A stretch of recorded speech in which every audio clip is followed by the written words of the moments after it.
Intuitive eating for physical, mental, and spiritual health. Intuitive eating is something not everyone may have heard about, so I'll start with the definition. Intuitive eating is essentially the opposite of dieting.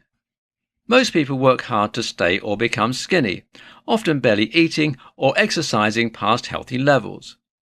Intuitive eating rejects this diet culture and instead focuses on people's relationships with food.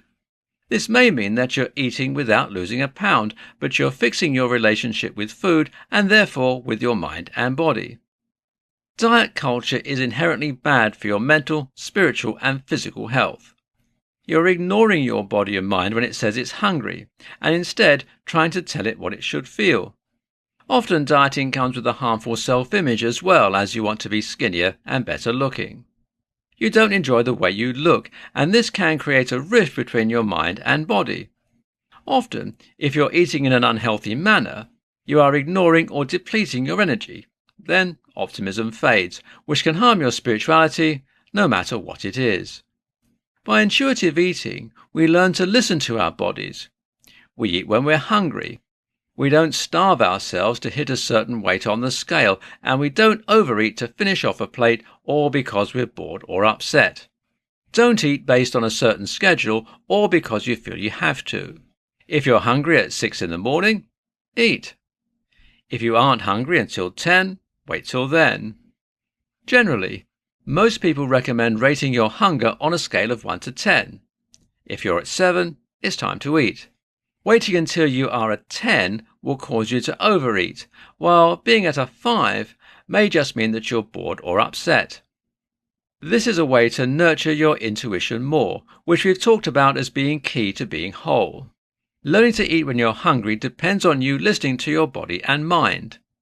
Don't ban certain foods, unless there are health reasons, of course, to be healthy. By not allowing yourself to eat specific foods, you often increase your desire to have them. And when you do give in, and you will, you'll eat more than you would have if you'd just eaten the food in the first place. Like your progress of being whole, intuitive eating requires a lot of patience, compassion, and kindness. Issues with overeating often come from past experiences or traumas and need to be worked on as with any part of that.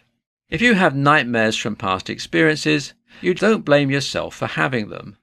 You just accept it as part of the process and reward yourself as you get better. Non-intuitive eating stems from the same traumas, but people aren't often as patient with themselves over food as they would be for other symptoms. It is just as important, so give yourself the time it will require to fix. There are a lot of stigmas surrounding diets, food and food-related health that cause us to become more critical of this step than of other parts of our progress, but it isn't any different.